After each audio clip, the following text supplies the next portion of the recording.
What's up YouTube, and welcome back to the channel. My name is Nate. I own a custom integration company, meaning I help people implement technology into their homes and businesses.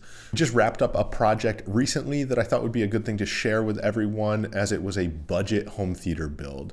Now, when I say budget, I don't mean that we used poor quality equipment, but budget was the main factor for this client. So we made everything work for what he wanted out of the theater and how we could make all of that happen to stay under his budget. Now, in this video, I'm going to break down full costs for what we charge for materials, labor, and installation. That way you get a good idea of, if you plan to do this for yourself, you have something to gauge against. This theater is a 7.1 with a 98-inch display. We're going to talk about some of the reasons about why we chose the display that we did, the orientation of the speakers, how we did the pre-wire, and then the final trim installation as well. As always, I have to plug some of our products and the companies that support us. So if you are ever looking for Ubiquiti equipment, please check out the affiliate link in our description. It does help our channel out a ton when you utilize that. If you ever need help with assistance on designing your Unify deployment in a new construction residential house, or audio and AV, those services are available through us. We're happy to help.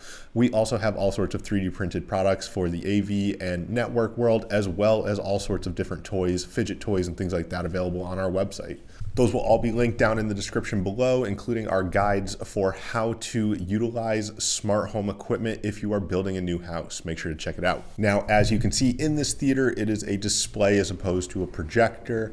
That went for a variety of different reasons. It's a basement renovation, and right where you would typically put a projector based on the distance away from where they wanted a projection screen, there was a huge soffit and it just wasn't going to work, especially because they ended up doing a riser with 3 rows of seating. So we ended up doing a 98-inch QNED LG TV. For the budget purposes of this, the client wanted to stay between $10,000 and $11,000 for the total install, including materials. That TV ate up about $4,000 of that total budget. This theater installation is a 7.1, meaning we have 3 speakers as the front stage, a left, center, and right. We have a left and a right channel on wall, and then we have 2 in-ceiling point speakers as the rears. And the 0.1 portion being, we have a 10-inch ported sub down in the bottom left corner. All these speakers are being powered by the Denon S970. This receiver does 90 watts across all 7 channels in 8 ohm. The client did not want to do Atmos speakers, so this was the perfect fit to keep the budget as low as possible while still delivering as much power as we could to his home theater setup. Receiver came in right around $800 to power everything, and then the rest of the budget was made up of the speakers and the labor and installation, including all of the wiring. So for this project, we came in and pre-wired this while during construction. So we ran 16.2 speaker cable to all of the speaker locations, and then we ran RG6 coax over to the subwoofer location, which you'll see us terminate later in the video.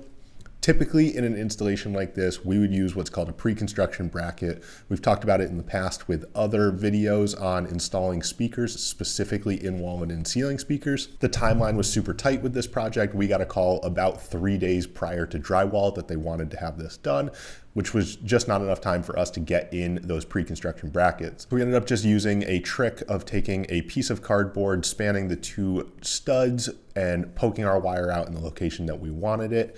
And then the drywall guys know to just pop that wire out for us, and we'll come in and cut the speakers in after. Now, it's never my preferred to cut in the speakers after if I have the choice, but sometimes it's not an option for us. So we just come in with an oscillating tool.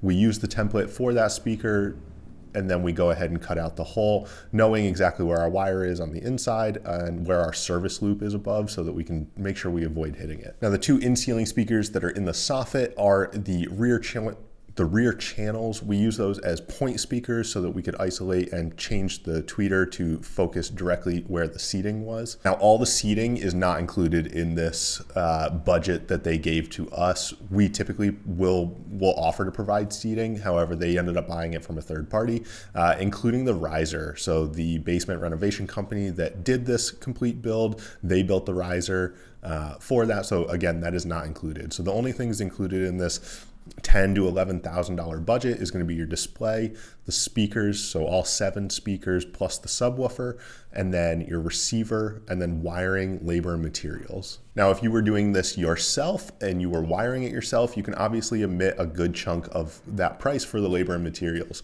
I would say on average, it was probably about 15 to 20%. So we charged roughly in the neighborhood between the pre-wire and the trim and install, a ballpark about $1,500 to $2,000 in labor and materials. Time-wise on this job, we spent about 10 to 11 hours total across 3 different days. So we had our pre-wire, which we knocked out in a couple hours.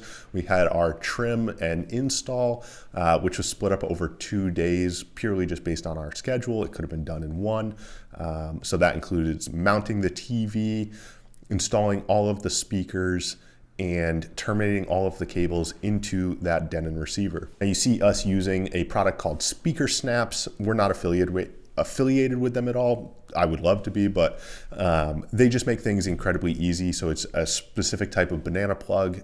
If you've ever used a banana plug in the past, you have 2 little set screws that you would send your jacket of your wire through with the conductor open on the end. And then you have to tighten down those set screws. The speaker snaps, you literally just push it in and snap it closed. It makes for a very clean and nice install. It also makes troubleshooting things later significantly easier. You can see all of our wires are always labeled in any of our installations, but specifically with theater jobs or any type of distributed audio, you always want to know where that cable is going. So we make sure when we pre-wire, everything gets numbered. And then when we go to trim, we know exactly what everything's supposed to go to. Now, this is about the max distance that I'm comfortable running an HDMI cable. We ended up running a 50-foot HDMI cable between the TV location and back to the closet where the equipment is going to be. Anything past that, I would advise doing a fiber HDMI.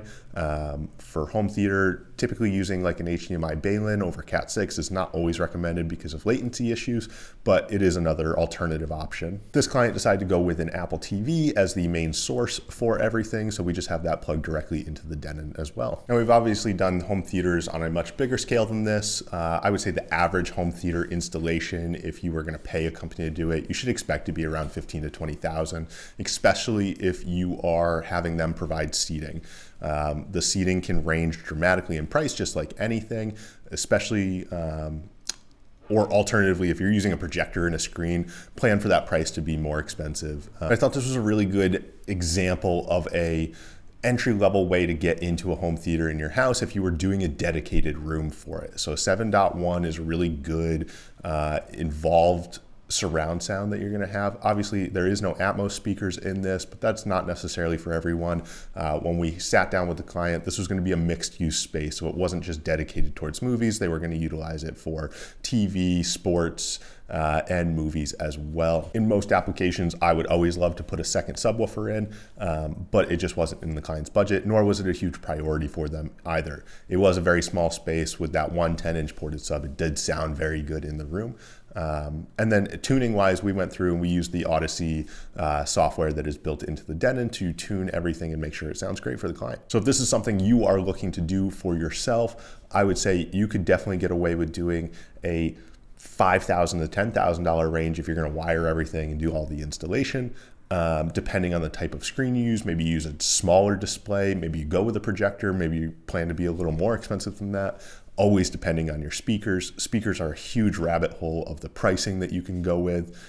Same with your receiver. So $800 for a receiver is pretty inexpensive, especially when you start jumping into the categories of Marantz and things like that, of a much higher end receiver. If you made it this far in the video, I appreciate you watching. I hope you found it helpful. As always, we are available for any type of guidance or consultation on your home project. Feel free to reach out to the contact information in the description below. And as always, make sure you check out our guides for how to wire your home to make it a smart home or a theater or anything to do with networking. We have them available on our website.